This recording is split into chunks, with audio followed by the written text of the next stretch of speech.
विधान. तर या अभंगातून महाराज आपली आवड सांगू, भगवान रूपाने कसा आहे ते सांगू. जगामध्ये असा माणूस नाही की त्याला बिलकुल आवड नाही. काही ना काहीतरी माणसाला आवड असतेच. आवडत नाही असं जीवन, अशी व्यक्ती, असा माणूस जगामध्ये प्राप्त होणार. कोणाला काय आवडेल, कोणाला काय आवडेल, कोणाला काय आवडेल, कोणाला काय आवडेल. एखाद्याला कीर्तन आवडते, एखाद्याला तमाशा आवडते,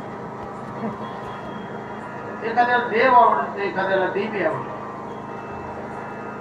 एखाद्या माणसाला नाही देवळातील देवी आवडणार, कमीत कमी त्याला घरातील तरी देवी आवडते.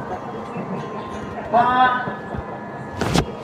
नळी आवडेल, कोणाला खाण्याची पोळी आवडेल, कोणाला चप्पी आवडेल तर कोणाला हिप्पी आवडेल. आवड नाही असं जीवन जगामध्ये.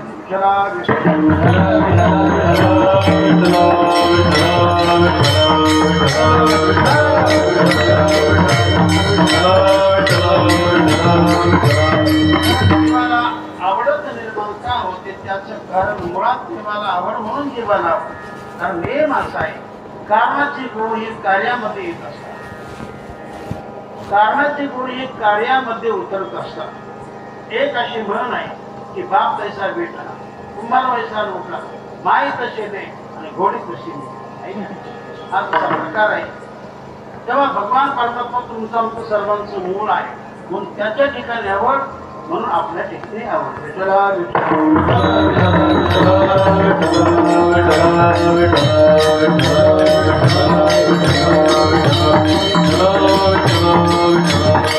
पूर्वी जगामध्ये एक भगवानच होता, पण त्या भगवंताला गर्मीना कंठ भेदा. इकडे कंठेचे म्हणून हे निर्माण 14 ही भुवन गगना चंद्र सूर्य मेघता आत्रे नाभूते भौतिके भिन्न भिन्न राज्य करात्री पुणे सुखे राज्य करात्री. इकडे कंठेची म्हणून आहे कर्मेना भगवंताला राहावे ना, आणि मग त्याला आवड निर्माण झाली. देवाच्या आवडीच्या पोटातून सारा जगात निर्माण झालं.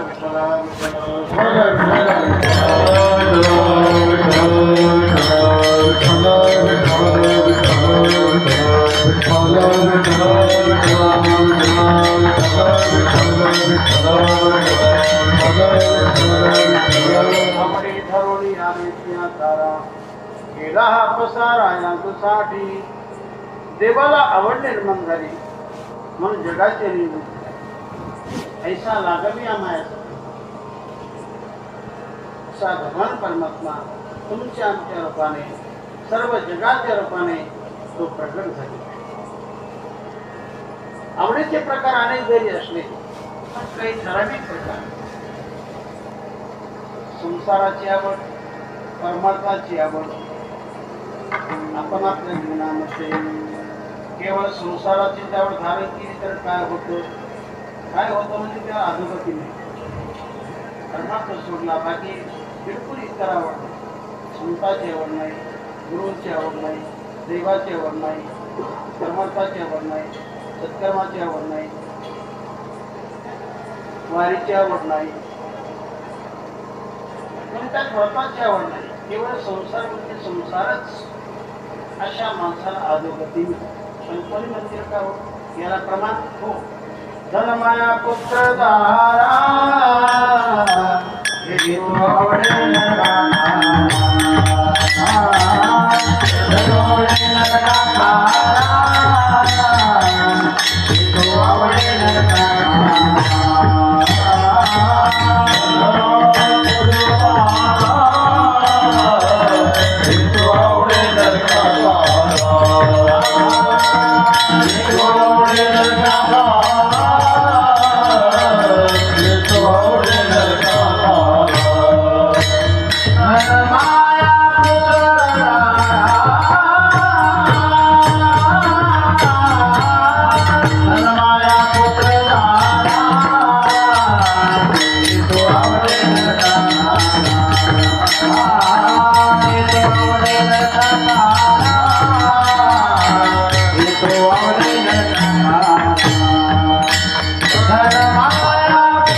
केवळ संसाराचीच आवड जीवनामध्ये धारण केली तर त्याला नरक प्राप्ती आहे.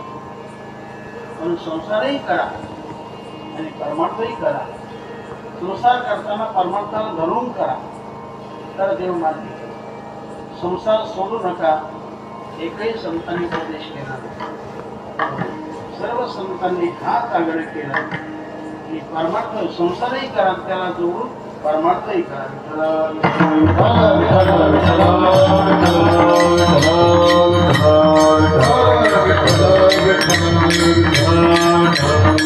हे संसार करावा पण माझे विठ्ठला ठेवावा.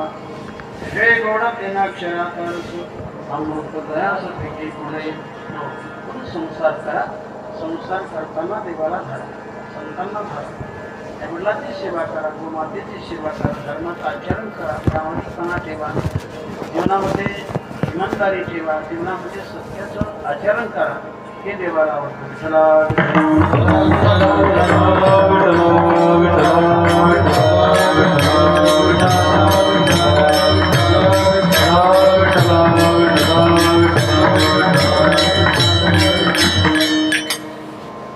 तेव्हा संसाराचीच आवड केली तर अधिपती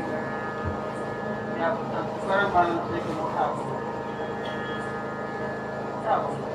एक पत्नी आपल्या पतीला सांगत आहे. सुखे ओळम दावी गुहा, सुखे ओळम दावी गुहा, माझे दुःख रे ना पहा. आवडीचा मरला वेळा वै वै पैसा म्हणे बिना. आवडीचा मरला वेळा वै पैसा म्हणे बिना. आवडीचा मरला वेळा वै पैसा म्हणे बिना. आवडीचा मरला वेळा वै पैसा म्हणे बिना. माझे दुःख रे ना पहा. आवडीचा मरला वेळा वै वै पैसा म्हणे बिना. एक पत्नी आपल्या पतीला आपल्या नवऱ्याला सांगत आहे की मला किती दुःख, मला किती दुःख. माझ्या जीवनाचा विचार केला आणि तो नदी बैलच असतो. तो म्हणतो खऱ्याच अर्थाने तुला दुःख आहे. ती कोणा सांगते? मी सगळे चरण सांगत नाही, आपण फार मोठा आहे. निपट मदन चाले अन्न, निपट मदन चाले अन्न, पायली गहू सांगातील. आवडीचा मरला गेला वै वै पैसा म्हणे बिना. आवडीचा मरला गेला वै वै पैसा म्हणे बिना. आवडीचा मरला गेला वै वै पैसा म्हणे बिना. आवडीचा मरला गेला वै वै पैसा म्हणे बिना. बाई सांगते पतीला, मला अजिबात चालत नाही. निपट मधून चाले अन्न, पायले गहू सांजा तीन. सांजा म्हणजे 3 मिळाला किती गहू लागतात? एक पायरी भरपूर. त्या बाईचं पोट आहे का मोठ आहे? एवढं खाऊनही ती म्हणते मला काही चालत नाही, खाल्ल्याची अर्थात ती मला सांगते. अखंड मध पोटाची व्यथा, अखंड मध पोटाची व्यथा, दूध भात तूप साखर पथ्या. आवडीचा मरला वेळा वै वै पैसा. आवडीचा मरला वेळा वै वै पैसा म्हणे बिना. आवडीचा मरला वेळा वै वै पैसा म्हणे बिना. आवडीचा मरला वेळा वै वै पैसा म्हणे बिना. ती बाई पत्याला सांगते, पहा मला पोटाचा आजार आहे, नेहमीच माझं पोट दुखत राहतं. किंवा डॉक्टरांकडे गेल्यानंतर त्याने तपासणी केल्यानंतर ते डॉक्टरांनी सांगितलं, बाई साहेब तुम्ही बाकी खाऊ नका. काय सेवन करा? दूध भात तूप साखर एवढंच खाणे, बाकी न खाणे. तर मला साखर खाण्याचं पथ्य आहे, डॉक्टरचा आग्रह. आणि मग तुम्ही माझ्यासाठी साखर आणली. किती आणली? गेले वारी तुम्ही आणली साखर, गेले वारी तुम्ही आणली साखर. 7 दिवस गेली 10.5 सेर. आवडीचा महिला विना आवडीचा महिला विना आवडीचा महिला विना आवडीचा महिला विना. गेले वारी तुम्ही आणली साखर, 7 दिवस गेले 10.5 सेर. एवढं खाते पण म्हणते मला अजिबात चालत नाही, खाल्ल्याशिवाय राहत. आता सांगा की ज्या ठिकाणी दूध तूप साखर अशा वस्तू ज्या ठिकाणी खायला असतील तर त्या बाईची तब्येत आता थोडीच कमी राहणार, आणखी राहणार, पुरुष राहणार. बाई झाली जाडजूड, अग्रबाम झाली. असा परिणाम हाड गळवणी आले मांस. ती बाई त्याला म्हणते पहा माझ्या शरीराकडे, पहा माझ्या शरीराकडे. हाड दिसतंय का? एखादा हाड दिसतंय का? हाड कसं दिसेल आता? जिथे खायला असेल हाडाचा पत्ता कसा लागेल? हाड गळवणी आले मांस, माझे दुःख तुम्हाने नव्हे कैसे. आवडीचा मला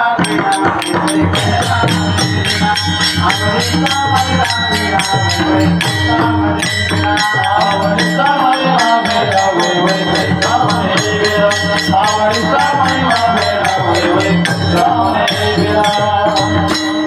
हाड गळवणी आले मांस, माझे दुःख तुम्हाने नव्हे कैसे. आवडीचा मला वेळा वै वै कैसा मने वेळा. अशा प्रकारे त्या बाईने अर्थात त्या पत्नीने त्या पतीला जिवंतपणामध्ये गाढव केलेलं असतं, गाढव केलेलं असतं. आणि शेवटी आता मेल्यानंतर त्याला काय सद्गती आहे, उत्तम गती आहे? बिलकुल नाही. का म्हणे जिता गाढव केला आणि मेल्यावरती नरकाने ना. हा जो परिणाम आहे तो संसाराच्या आवडीचा.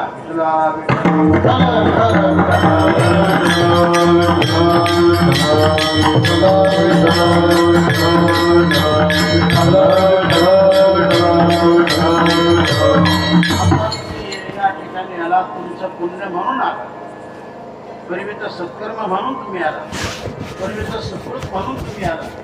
सुकृत असल्याविना, पुण्याचा भाग असल्याविना माणसाला परमार्थाची आवड निर्माण होत नाही.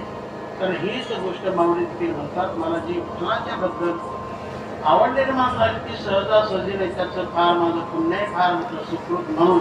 होता सुकृताचे डोळे, होता सुकृताचे डोळे, होता सुकृताचे डोळे, होता सुकृताचे डोळे.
जगाचे माऊली ज्ञानेश्वर माऊली.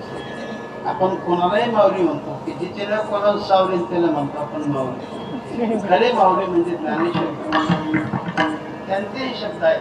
भोवता सुकृताची जोडी म्हणून विठ्ठली आवडी. नाथ महाराज म्हणतात, अनेक जन्मातील सुकृत पदरी त्याचे मुखी हरी पैठा होय. देवाचं नाम कोण घेतो ज्याचं काही पूर्वीचं पुण्य असेल, ज्याचा पुण्यच नसेल तो कधी देवाचं नाम घेणार नाही.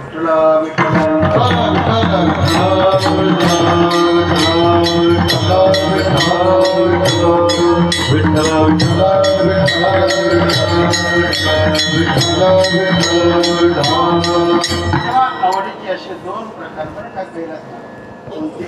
संसाराची आवड आणि धर्मार्थाची, देवा धर्माची आवड. पैकी देवाची आवड निर्माण होण्यासाठी पुण्य लागतं, मला सुखरूप लागतं.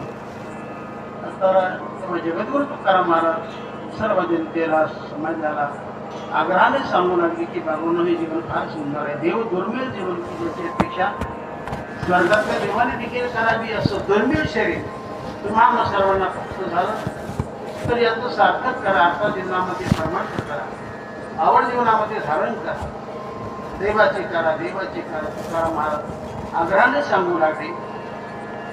पण लोक म्हटले, महाराज अगोदर तुमचंच सांगा, तुम्हाला काय आवडतं.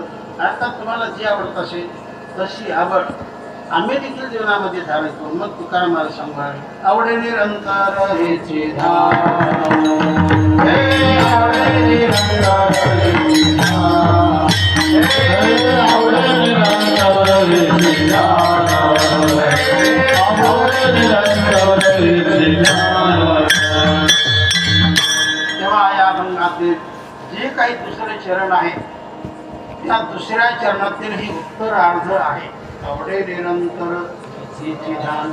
तर हेच ध्यान मला आवडतं. पण महाराज, तुम्हाला जे ध्यान आवडतं ते ध्यान नेमकं कसं आहे? काळ आहे का गोर आहे? उंच आहे का ढिंगू आहे?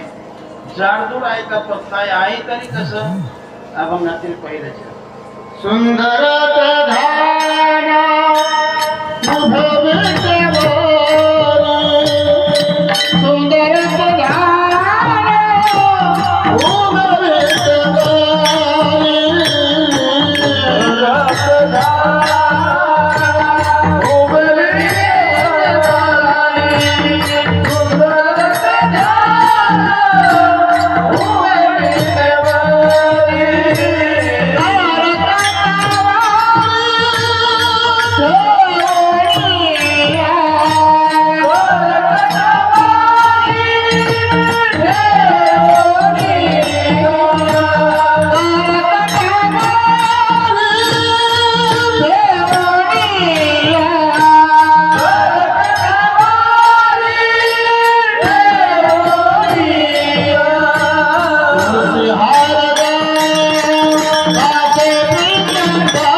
सुंदर ते ध्यान कुठे विटेवरी करकटावरी ठेवोनिया.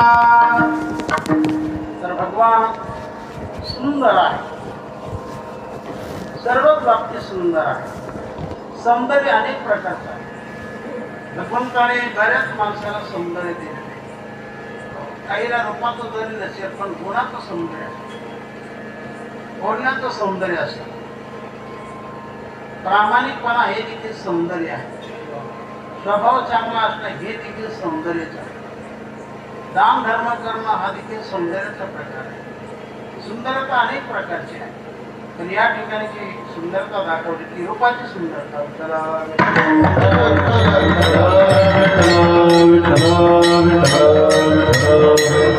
सर्वांग सुंदर आहे. पहा किती छान सुंदर ते ध्यान, पहा किती छान सुंदर ते ध्यान.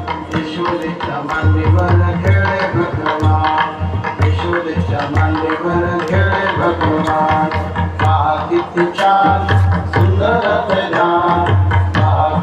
छान सुंदर ते ध्यान यशोदेच्या मागेवर खेळे भगवान यशोदेच्या मागेवर खेळे भगवान भगवान हा सर्वांनी सुंदर सर्व चांगलं त्याचं सुंदर आहे आणि जगामध्ये जेवढं सौंदर्य आहे हे भगवंताचंच सौंदर्य आहे कोणी असं वकरू नाही कोणी असा गर्व करू नये की आपण फार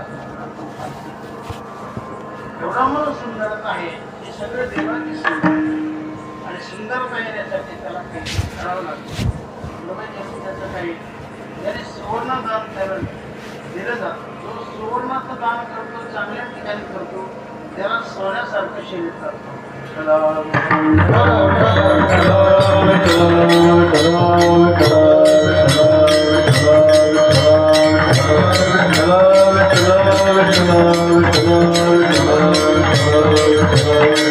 सर्व संतांनी देवाचं सौंदर्य वर्णन केलं देवाचं सौंदर्य गाणं हे देखील पुण्यच आहे आणि देवाचं सौंदर्य ऐकणं हे देखील पुण्यच आहे फालतू ऐकण्यापेक्षा माणसाने चांगलं ऐकावं ओरिजिनल ऐकावं एवढं देवधर्माचं होईल तेवढं चांगलं आहे आणि बाकी गप्पा सप्पा हे सगळं ठोकं आहे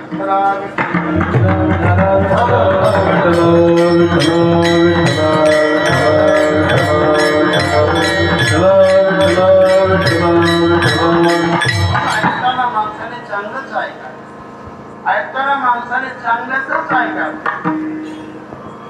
जे गप्पाच गोष्टी करतात मला काय करायचं ते करतात शक्यतो चांगलं सांगणंही आमचं काम जेवढं तुम्ही चांगलं ऐकणार तेवढं तुमचं कल्याण जेवढं तुम्हाला पुण्य लागणार आणि जेवढं तुम्ही वाईट ऐकत बसणार फालतू ऐकत बसणार त्याची पावते देखील तुम्हाला तशी ऐकताना चांगलं ऐकावं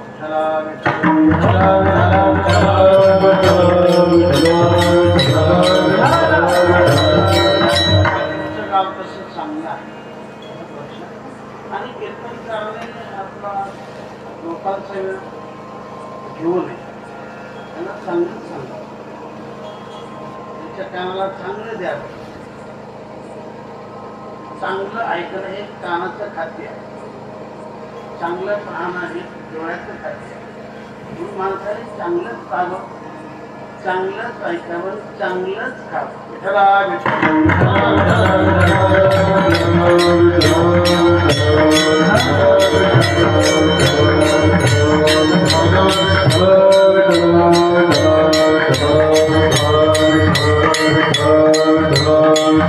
जेवढं आपल्याकडे चांगलं तेवढं आपण घेणार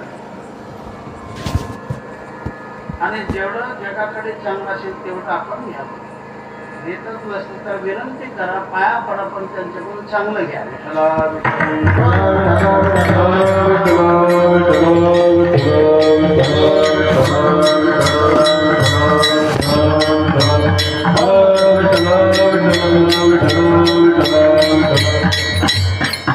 जीवन असं चांगलं ठेवलं तर चांगलं होत असतं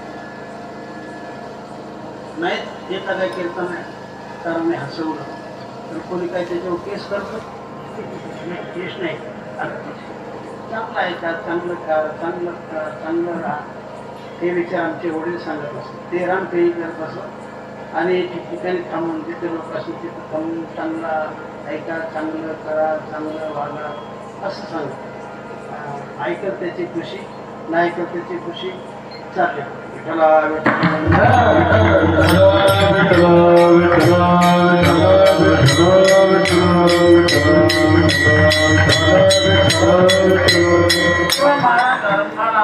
पहिला शब्द सुंदर शब्द ठेवतात सुंदर ते धाम सुंदर म्हटलं की माणूस तर देव सगळ्यांचा राजा आहे सुंदरतेच्या बाबतीमध्ये भगवान त्याला तोड नाही आणि जेवढं सौंदर्य जगामध्ये दिसतंय सगळं देवाचं सौंदर्य आहे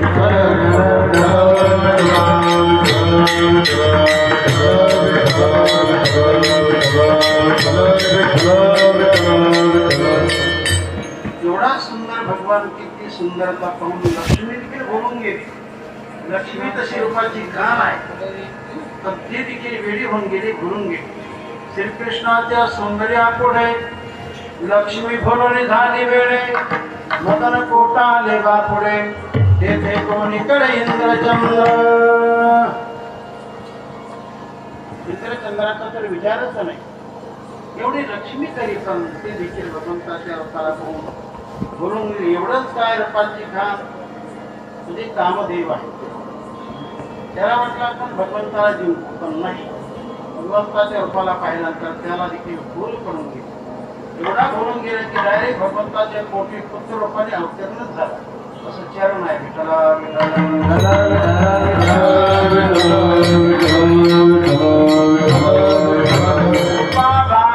कंदर्प तैरे कृष्ण के नाम तैरे कृष्ण के नाम तैरे कृष्ण के नाम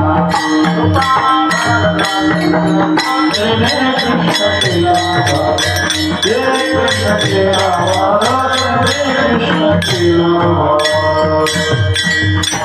सुंदर प्रमाण रूपा भारला कंदर्प तेने कृष्ण के नाम. एवढे सुंदर याचे खान असणारे खरे लक्ष्मी असेल कामदेव असेल पण ते पडले कमी पडले असा सकल सुंदर परामध्ये पांडुरंग परमात्मा आहे. तोच कृष्ण म्हणजे तो पांडुरंग.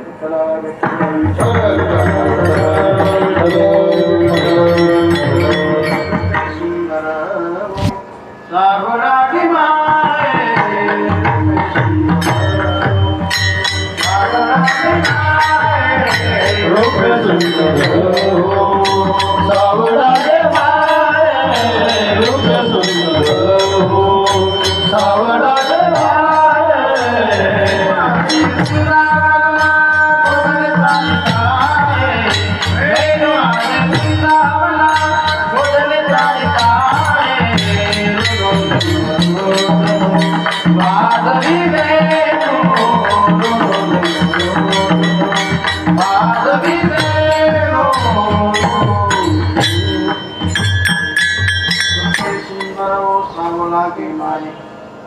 सौंदर्याचे प्रमाण भरपूर आहे. भगवान सगळ्यामध्ये सुंदर आहे. पण कोणी म्हणतील का हो तुम्ही म्हणता सुंदर सुंदर सुंदर सुंदर. आम्ही तर दरवर्षी पंढरपूरला जातो त्या देवाचे दर्शन करतो चांगलं त्याला निहाळून पाहतो. पण आम्हाला तर सगळा काळा कुठं दिसतो. आम्हाला सुंदर दिसत नाही. आम्हाला सुंदर दिसतच नाही. दिसेल कसा कारण तुम्हाला ती प्राप्त दृष्टी आहे ही कातड्याची दृष्टी प्राप्त आहे. ही चर्मदृष्टी आहे. चर्मदृष्टी बाकी दिसेल पण खरा भगवान दिसणार. भगवान खरा दिसण्यासाठी त्याकरता ज्ञान दृष्टी लागते दिव्य दृष्टी लागते. कारण काही गोष्टी पाहण्यासाठी ठराविक दृष्टी आहे. ठराविक दृष्टी आहे त्यामध्ये भाव दृष्टी आहे. भाव दृष्टीने माणसाला सगुण परमात्म्याचं दर्शन होतं. चर्म दृष्टीने तिची चर्म आहे डोळे या दृष्टीने सारं जगत दिसतं. आणि दिव्य दृष्टीने त्या दृष्टीने जगामध्ये परमात्मा प्रतीतीला येतो अनुभूतीला येतो. चला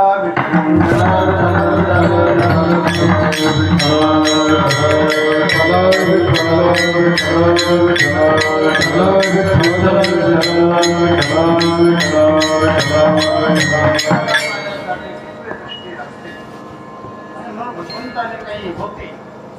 अर्जुनाला सांगितलं की अर्जुना वृक्षामध्ये पिंपळ मी पक्षामध्ये गरुड मी सर्पामध्ये वासुकी मी नरामध्ये राजा मी देवर्षीमध्ये नारद मी अशा काही ठराविक विभूती सांगून राहणे. आणि शेवटी भगवान म्हटले हे अर्जुना मी तुला किती सांगणार आणि तू किती ऐकून घेणार एकच सांगतो. एवढं जे सारं जगत आहे हे सारं जगत माझ्या केवळ एका अंशावर आहे.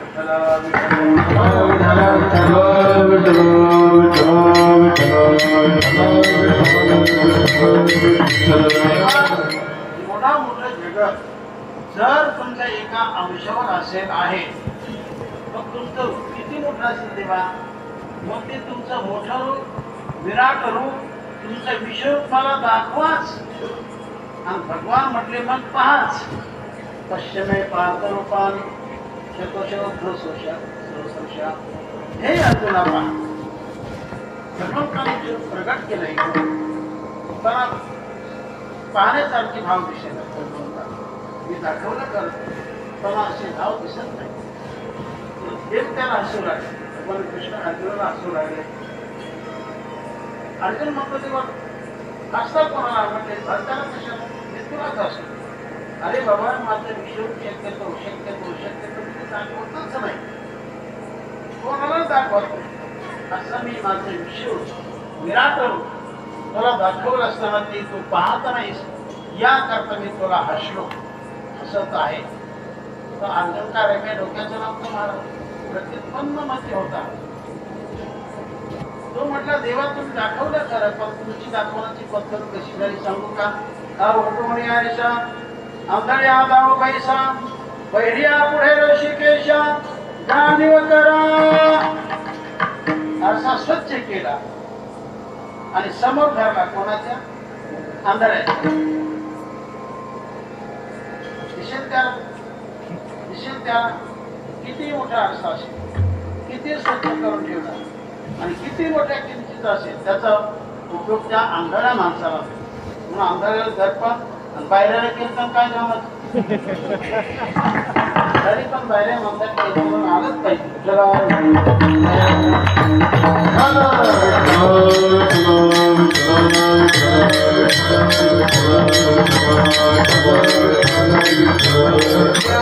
ऋषिकेशा गाणी करा. बहिऱ्या माणसासमोर किती जरी सुंदर गायन केलं, सांगोपांग गायन केलं, तर त्या बहिऱ्या माणसाला गायनाचा उपयोग होत नसतो. रिवाज एका गावामध्ये फार मोठी मैफल आहे. मोठमोठे गायक आहेत. सर्व गायक आळीपाळीने क्रमप्राप्त क्रमाक्रमाने गायन करू लागले. तानावर ताना मारू लागले, आलापावर आला होऊ लागले. अगदी चांगल्या पद्धतीने सगळे माणसं मला ढोलू लागले. पण एक माणूस होता, शेवटी मग त्या गायकांनी शेवटी भैरवी घेतली. भैरवी झाली, गायनाची संगता झाली. लोक उठू लागले. मग तिथे एक बसलेला होतो. तो म्हटलं का गायन कधी सुरू होणार? गायन कधी सुरू होणार? मी म्हटलं आतापर्यंत काय केलं? कारण तो बाहेर माणसाचं फार वेगळं काम. त्यांना जर आपण म्हटलं ना तर त्यांना दुसरा तिसरा काहीतरी ऐकू येणार. त्या माणसाला सहज विचारलं, जरा वयस्कर होते. म्हटलं बाबा तुम्हाला मुलं बाळ किती? ते म्हटले महाराज आम्ही रताळ उकडून खातो. आम्ही काय विचारलं तुम्हाला मुलं किती? ते म्हटले आम्ही रताळ उकडून खातो. तुझ्या याचा काहीच कार्यकारण संबंध नाही. फार विचित्र. हे कसं बाहेर? तर त्याला सासऱ्याचं पत्र आलं. त्या पत्रामध्ये असा मजकूर होता की आमच्याकडे अमक्या दिवशी अमक्या तारखेला जेवणाचा प्रोग्राम तर भरपूर आहे, तसं तुम्ही देखील जेवणासाठी यावं असा आग्रह त्यानं केला. आईला पत्र दाखवलं. आईने घेतले गेले की जा पूर्वीचा काळ पायी प्रवास करत आला. त्या गावी आल्याबरोबर लोकांनी विचारलं का हो आले का? म्हटले हो. बरं आमच्या मुलीला आणलं नाही? म्हटले नाही. बरं म्हणे आजारी आहे का? म्हणजे हो. मग त्याला का औषध पाणी दिलं का? नाही. म्हटले नाही. बरं आम्ही त्याला भेटायला जाऊ का? म्हटले हो. बरं आम्ही जाईपर्यंत जगेल का? बोलले नाही.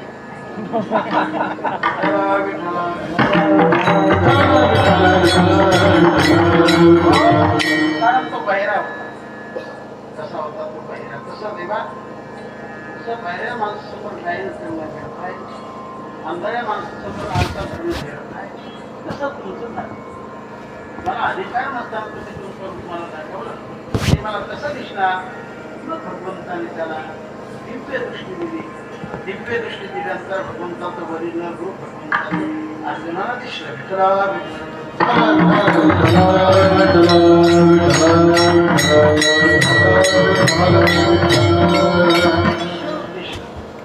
अर्जुनाला ईश्वर दिसलं. अर्जुनाला ईश्वर एकदा दाखवलं, भगवान कृष्णाने आपल्या आईला विषय दाखवलं, एकदा दाखवलं, पुन्हा डबल नाही, कारण ते फार दुर्मिळ असतं. याकरता लई लई फार पुण्य लागतं.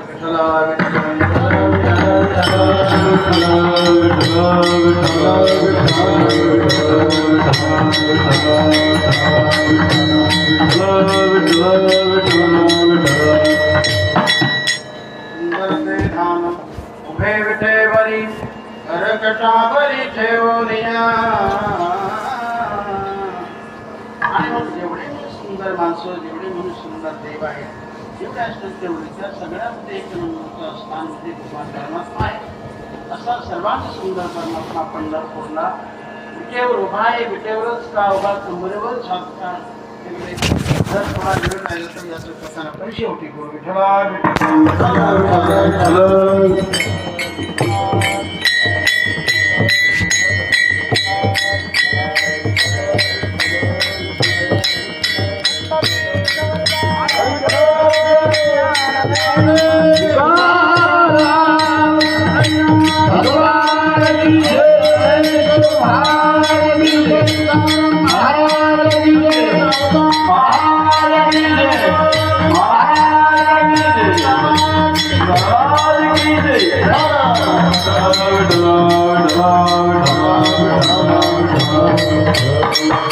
असंही संतवाणी आहे. जगद्गुरु तुकाराम महाराजांची अभंगवाणी आहे. सुंदर ते धाम उभे विटेवरी करकटावरी ठेवूनिया. तर भगवान सुंदर आहे. अशा सुंदर परमात्म्याने आपल्या गळ्यामध्ये कोणता देवाच्या गळ्यामध्ये आहे त्याचं चिंतन माझं अभंगाचे दुसरे चिंतन. तुळसी हार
पितांबर आवडे निरंतर हेची धान. तर भगवंताच्या काळात तुळशीचा हार आहे. तुळशीचाच का, तर देवाला तुळस फारच आवडते म्हणून. आणि म्हणून प्रत्येकाने आपल्या गळ्यामध्ये तुळशीची माळ धारण करा. तुळशी काष्टाची माळ, गळा घालावे निर्मळा, ओता एकती स्नान, सकळ तीर्थांची मार्जन. तुळशीची माळ गळ्यात धारण करा. ते माला उतरका पापबुद्धया नरकांना निवर्तनते रावदा होत सद्गुण. व्यास महाराज सांगतात की जे माणसं तर्क कुतर्क करतील, संशय घेतील, कमी लेखतील, ते माणसं अधोगतीला जातील. जे तुळशीच्या माळ्याबद्दल वेगळी चर्चा करतील, हलकं समजते, पण तुळस कमी नाही. तुळस सगळ्यामध्ये भारी. तुळस ही देवाची शक्ती आहे. जशी राधा शक्ती कृष्णाची आहे, तशी तुळस देखील देवाची शक्ती. विठ्ठला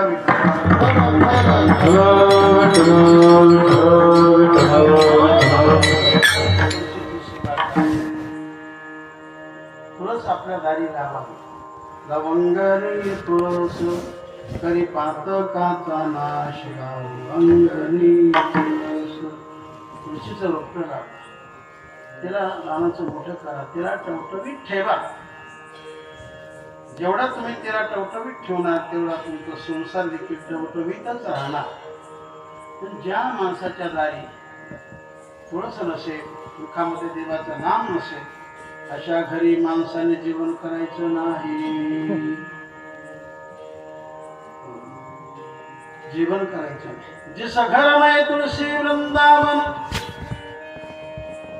जिस घर में तुलसी वृंदावन, जिस मुख में राम, ओ घर जाकर 5 घास ले वो ही नरक समान.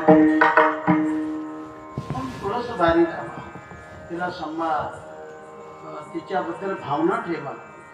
तुळस तुमचं कल्याण करेल. तुळस तुम्हाला काही कमी पडू देणार. तुळशीचा अधिकार फार मोठा आहे. इतर झाडं वेगळे, तुळस वेगळी. विठ्ठला विठ्ठल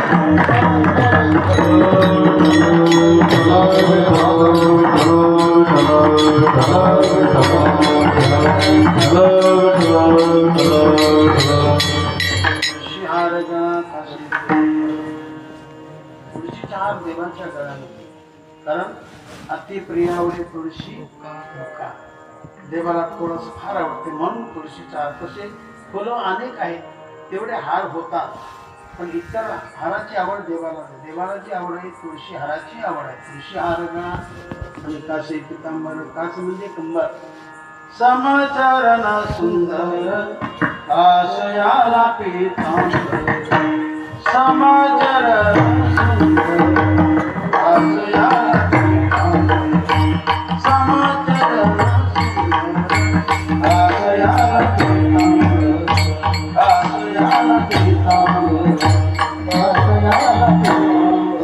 देवाच्या कमरेला पितांबर आहे. पितांबर शब्दाचा अर्थ पीत म्हणजे तेवढं, नंबर म्हणजे वस्त्र. तेवढं वस्त्र देवाच्या कमरेला आहे. तुळशी हार गळा कासे पितांबर. पितांबर शब्द देखील संतांच्या आवडीचा आहे. बऱ्याच ठिकाणी तो आलेला आहे. काय ते प्रमाण आहे. कशी जाऊन वृंदावनावरली वाजवी तो गाणं. कशी जाऊन वृंदावन, कशी जाऊन वृंदावनावरली वाजवी तो गाणं. कशी जाऊन भूमी वृंदावन, कशी जाऊन भूमी वृंदावन. कासे पितांबर घरुणी तिलक, कासे पितांबर घरुणी तिलक, कासे पितांबर कस्तुरी तिलक, कासे पितांबर कस्तुरी तिलक, कासे पितांबर कस्तुरी तिलक कुंडल शोभिकला, कासे पितांबर कस्तुरी तिलक कुंडल शोभिकला. कशी जाऊ वृंदावना, कशी जाऊ वृंदावना, कशी जाऊ वृंदावना.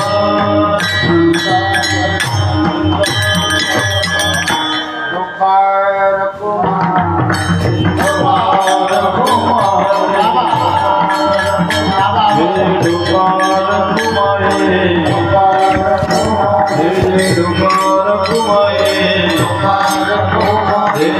भगवान परमात्माची सध्याची महायात्रा सुरू झालेली आहे. अनेक लोक आपले तिथे गेलेले आहेत, दर्शन करून परत फिरलेले आहेत. लवकरच येते कदा किंवा परवा त्यांच्या भेटी होतील. विठ्ठला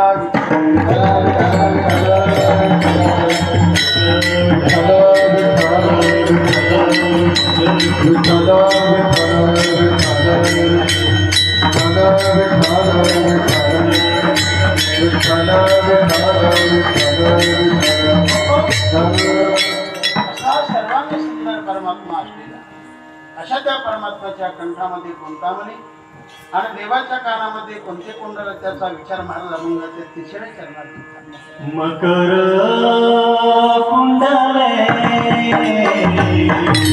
गणपती मकर कुंडले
आजची स्पीकर सेवा त्यांचीच आहे.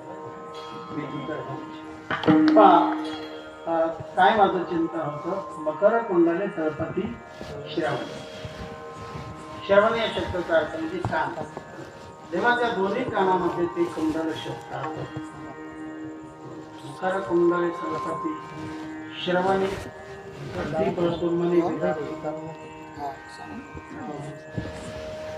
कुटुंबाचा कोटी सूर्याचा धनलाल आणि कौस्तुभ निर्मळ शिवैकंठी. तेव्हा देवाच्या कंठामध्ये जो मणी आहे, विशिष्ट मणी आहे की ज्याची 14 रत्नामध्ये गणना आहे, त्याचं नाव आहे. जे काही 14 रत्न निघाले, कुठून निघाले? आपोआप निघाले. त्याकरता मंथन केलं, देव दैत्यांनी मंथन केलं. हे कधी झालं? प्राचीन काळामध्ये झालेलं आहे. 14 रत्न बाहेर पडले. त्याच्याबद्दल एक श्लोक आहे.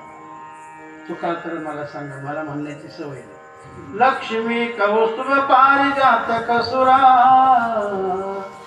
धनवंतरी चंद्रमा गावत कामदुहा सुरेश्वर गजो रंभादिदेवांगना अश्वसप्तमुखी विषमहरिधनु शंखो मृतं चाम्बुधे रत्नानि चतुर्दशं प्रतिदिनं कोर्यात् सदा. पुढचं घेऊ नका. तर या श्लोकामध्ये 14 रत्नांची नावं आलेली आहेत. पैकी कौस्तुभ नावाचं रत्न भगवंताने आपल्या कंठामध्ये धारण केलं. विठ्ठल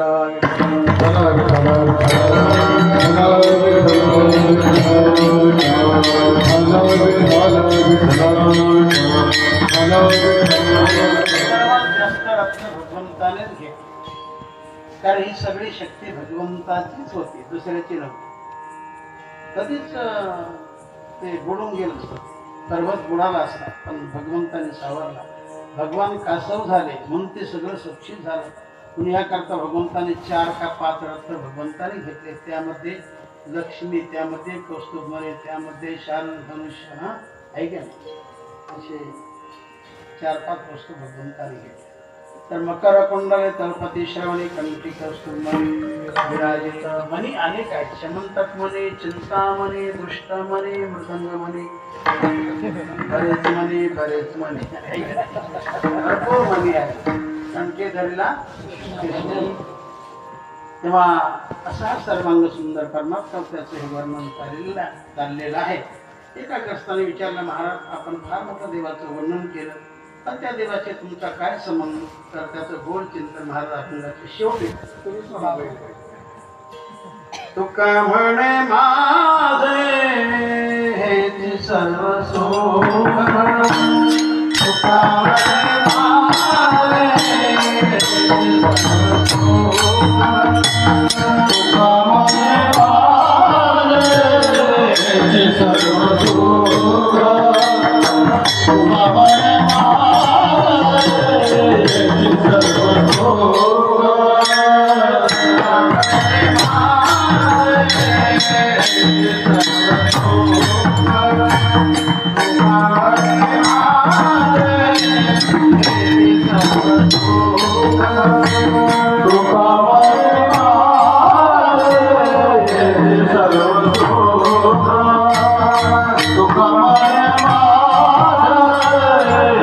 सर्व सुख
ज्ञानदाता माऊली